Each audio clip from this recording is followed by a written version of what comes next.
5 waktu wae bu, banyak yang meninggalkan sholat.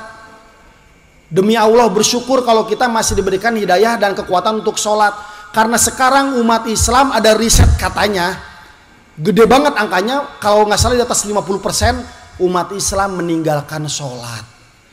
Mungkin di sini santai-santai aja ada sarolat, tapi cek lingkungan kita, tetangga, anak-anak muda, bagaimana kalau mereka meninggalkan sholat? Ingat, selain dosanya lebih besar daripada membunuh, meninggalkan sholat ikhtilaf di antara ulama. Ada pendapat ulama yang menyebutkan kalau ada orang secara rutin meninggalkan sholat, kafir bu Pak.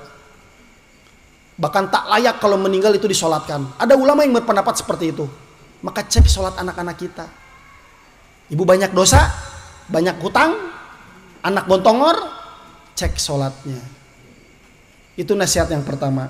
Jadi kalau mau amal, menggugurkan dosa, kemudian gugur dosa, gugur masalah, mari kita perkuat lagi sholat kita. Yang selanjutnya ibu bapak, di sini mungkin ada yang punya persoalan yang sama. Pagung kumaha abi teh, abi gaduh budak tapi kena narkoba. Abi bagaimana Pak Agung? Saya punya suami tapi suami saya suka berjudi. Pak Agung gimana? Saya punya istri tapi istri saya suka pinjam duit ke pinjol tanpa izin, akhirnya bunganya besar, rumahnya disita. Kejadiannya yang seperti itu. Bagaimana kalau kita punya sanak saudara ataupun diri kita sendiri kecanduan maksiat? Apa solusinya? Nah, di sini saya ingin menyampaikan ibu bapak semuanya. Jikalau Anda termasuk mungkin Pak Kades di sini sebagai pimpinan desa, kunaonnya Pak Agungnya kita teh ada paceklik, kemudian masyarakat secara ekonomi susah naik dan lain sebagainya. Cek sholatnya.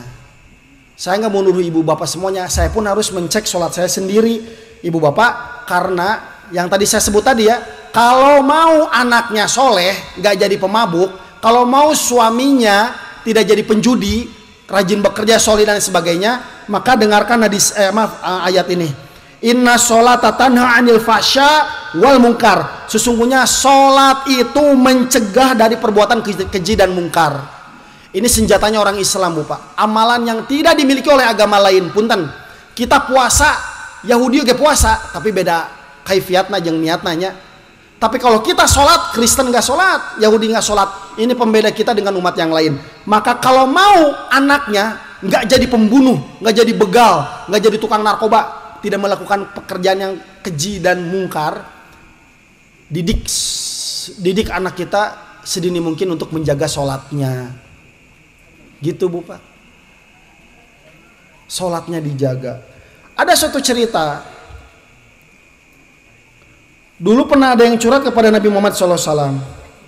Ada sahabat datang ke Nabi, wahai Rasul, itu orang sering sholat malam, tapi siang dia mencuri.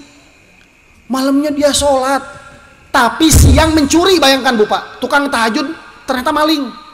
Apa jawaban Nabi Muhammad SAW? Innahu sayanha ma yakul. Beliau SAW lantas berkata, sholatnya dia, sholat tersebut akan mencegah apa yang dia lakukan. Jadi sholat itu menjaga keluarga kita dari perbuatan-perbuatan buruk. Saya punya teman bu, SMA, saya sensor namanya bisa eno kenal, tukang ngeband, udah gele ya, gitu apa ganja, mabok, main cewek segala rupa, tapi unik. Saya tata kalakuana, tapi teninggalkan sholat, tukang maksiat tapi teninggalkan sholat. Kunaon? Karena ku indungnya, ku mamahna dididik sholat, tapi bontongor budak teh. Ternyata hadis tadi terbukti. Eta si bontongor budak eta temen SMA saya, sekarang dia jadi aktivis dakwah, punya pesantren tahfiz bu Pak. Masya Allah, salut saya dengan beliau. Itu bukti bahwa sholat itu mencegah perbuatan keji dan mungkar. Maka Bapak Kades yang kita harus doakan beliau, semoga beliau menjadi pemimpin yang solih di hadapan Allah Subhanahu Wa Taala, dan semoga warganya juga menjadi ahli surga semuanya. Amin. Maka kalau Anda ingin desa Anda kondusif, jaga sholat warganya. Bikin program sholat berjamaah di masjid bersama-sama, jaga sholatnya. Sekarang orang banyak meremehkan sholat. Nabi udah capek-capek Isra Miraj, ketika kita berkebun, aduh asar kumanya can beres, ngebon we, pulang-pulang isya ente sholat asar, rugi orang tersebut. Tunggu kehancurannya untuk orang-orang yang sering meninggalkan sholat. Susah dia untuk husnul khotimah. Salah satu ciri husnul khotimah, salah satu ini mah ya, tidak harus itu, salah satu.